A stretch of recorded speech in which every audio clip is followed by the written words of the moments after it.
ಅನ್ಯಾಯಗಳನ್ನು ಖಂಡಿಸಿ ಪ್ರತಿಭಟನೆ ಕಾರ್ಯಕ್ರಮವನ್ನು ಹಮ್ಮಿಕೊಂಡಿದ್ದು. ಆದರೆ ಇಡೀ 4 ದಿವಸದಲ್ಲಿ ಅಷ್ಟೇ ಈ ಕಾರ್ಯಕ್ರಮವನ್ನು ನಾವು ಲಾಂಚ್ ಮಾಡಿದ್ದು. ಒಕ್ಕೂಟದ ವತಿಯಿಂದ 31 ಜಿಲ್ಲೆಗೂ ಕೂಡ ಕರೆ ಕೊಟ್ಟಿದ್ದು. ಆದರೆ ನಮ್ಮ ಕರೆಗೆ ಎಲ್ಲ ದಲಿತ ಬಂಧುಗಳು ಕೂಡ ನಮ್ಮ ಕರೆಗೆ ಹೂಗುಟ್ಟು ಕಾರ್ಯಕ್ರಮವನ್ನು ಯಶಸ್ವಿಗೊಳಿಸಿದ್ದಾರೆ. ಸ್ವತಂತ್ರ ಪೂರ್ವದಿಂದಲೂ ಕೂಡ ಕಾಂಗ್ರೆಸ್ಸಿನ ಜೊತೆಗೆ ನಾವು ಮತಗಳನ್ನ ಹಾಕ್ಕೊಂಡು ಬರ್ತಾ ಇದ್ದೀವಿ. ಆದರೆ ಕಾಂಗ್ರೆಸ್ನವ್ರು ಏನು ಮಾಡ್ಕೊಂಡಿದ್ದಾರೆ ಅಂದರೆ ನಮ್ಮನ್ನು ವೋಟ್ ಬ್ಯಾಂಕ್ ಆಗಿ ಮಾಡ್ಕೊಂಡು ಸ್ವತಂತ್ರ ಪೂರ್ವದಿಂದಲೂ ಕೂಡ ದಲಿತರನ್ನ ಕಡೆಗಣಿಸುತ್ತಲೇ ಬಂದಿದೆ. ಸನ್ಮಾನ್ಯ ಅಂಬೇಡ್ಕರ್ ಅವರನ್ನು ಕಾಂಗ್ರೆಸ್ ಸರ್ಕಾರ ಅಧಿಕಾರದಿಂದ ವಂಚನೆಗೊಳಿಸಿದೆ. ಅದಾದಮೇಲೆ ಡಾಕ್ಟರ್ ಬಾಬು ಜಗಜೀವನ್ ರಾಮ್ ಅವರು ಈ ದೇಶದ ಪ್ರಧಾನಿ ಆಗ್ಬೋದಾಗಿದೆ. ಆ ಪ್ರಧಾನಿ ಪಟ್ಟವನ್ನು ವಂಚಿಸಿ ಅವರಿಗೆ ಅನ್ಯಾಯ ಮಾಡಿದ್ರು. ಇನ್ನು ರಾಜ್ಯಕ್ಕೆ ಬಂದರೆ ಸನ್ಮಾನ್ಯ ಬಿ ಬಸಲಿಂಗಪ್ಪನವರು, ಬಿ ರಾಚಯ್ಯನವರು, ಎನ್ ರಾಚಯ್ಯನವರು ಮತ್ತು ನಮ್ಮ ಮೈಸೂರು ಭಾಗದ ಶ್ರೀನಿವಾಸ್ ಪ್ರಸಾದ್ ಅವರನ್ನ ತುಂಬ ಹೀನಾಯವಾಗಿ ನಡ್ಕೊಂಡು ಇವತ್ತು ನಾವು ಅವ್ರನ್ನ ಕಳ್ಕೊಂಡಿದ್ದೀವಿ.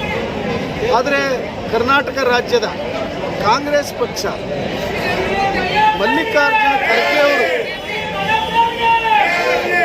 ಮಲ್ಲಿಕಾರ್ಜುನ ಖರ್ಗೆ ಅವರು ರಾಜ್ಯದ ಅಧ್ಯಕ್ಷರಾಗಿ ಕಾಂಗ್ರೆಸ್ ಪಕ್ಷವನ್ನು ಅಧಿಕಾರಕ್ಕೆ ತಂದಿದ್ದಾರೆ. ಅದರ ಹಾಗೆ ಡಾಕ್ಟರ್ ಎಚ್ ಸಿ ಮಾದೇವಪ್ಪನವರು ಕೂಡ 2 ಬಾರಿ KPCC ಅಧ್ಯಕ್ಷರಾಗಿ ಈ ರಾಜ್ಯದ ಕಾಂಗ್ರೆಸ್ನವರು ಚುಕ್ಕಾಣಿ ಹಿಡಿಯುವಂಥ ಪ್ರಯತ್ನವನ್ನು ಮಾಡಿದ್ದಾರೆ. ಆದರೆ ಕಾಂಗ್ರೆಸ್ನ ಬೆಳವಣಿಗೆ ಯಾರು ಅಧ್ಯಕ್ಷರಾಗ್ತಾರೋ ಅವರಿಗೆ ಮುಖ್ಯಮಂತ್ರಿ ಪಟ್ಟವನ್ನು ಕೊಡಬೇಕು ಅಂತ ಅವರಲ್ಲಿ ಆಗಿರೋಂಥ ಬದಲಾವಣೆಗಳು ಅಥವಾ ಬೆಳವಣಿಗೆಗಳು.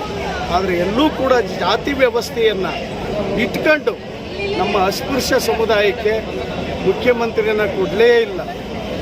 ಆದರೆ ಶೋಷಿತ ವರ್ಗಗಳ ದನಿಯಾಗಿ ಬೆಳೆದು ಬಂದಂಥ ಎಚ್ ಸಿ ಮಾದೇವಪ್ಪನವರು ಬಹುಶಃ 40 ವರ್ಷದಿಂದಲೂ ಕೂಡ ಅವರು ಬರ್ತಾನೆ ದಲಿತ ಸಂಘಟನೆಯ ಒಬ್ಬ ಕಾರ್ಯಕರ್ತನಾಗಿ, ದಲಿತ ಸಂಘಟನೆಯ ಲೀಡ್ರಾಗಿ ಚುನಾವಣೆಗೆ ಹೋಗಿ ಗೆದ್ದು ಅವತ್ತಿಂದು ಅಧಿಕಾರಕ್ಕೆ ಬಂದರು. ಆದರೆ ಮಾದೇವಪ್ಪನವರು ಕಾಂಗ್ರೆಸ್ ಪಕ್ಷ ಆಗಿರ್ಬೋದು, ಇನ್ನು ಯಾವುದೇ ಜನತಾ ಪಕ್ಷ ಆಗಿರ್ಬೋದು, ಅವರಿಗೆ ಕೊಟ್ಟಂಥ ಖಾತೆಗಳಲ್ಲಿ ಆರೋಗ್ಯ ಇಲಾಖೆ ಆಗಿರ್ಬೋದು, ಪಂಚಾಯತ್ ರಾಜ್ ಆಗಿರ್ಬೋದು, PWD ಆಗಿರ್ಬೋದು, ಈ 4 ಖಾತೆಗಳನ್ನು 5 ವರ್ಷ ಅವರು ನಿಭಾಯಿಸಿದ್ದಾರೆ. ಆದರೆ ಎಲ್ಲೂ ಕೂಡ ಒಂದು ಕಪ್ಪು ಚುಕ್ಕಿಯನ್ನು ಅವರು ತಗೊಂಡ್ಬರಲಿಲ್ಲ. ಯಾಕೆ ಅಂದರೆ ಅಂಬೇಡ್ಕರ್ನ ಓದ್ಕೊಂಡಿದ್ದಾರೆ, ಅಂಬೇಡ್ಕರ್ನ ಸಂವಿಧಾನವನ್ನು ತಿಳ್ಕೊಂಡಿದ್ದರಿಂದ ಅವರು ಸಮುದಾಯದ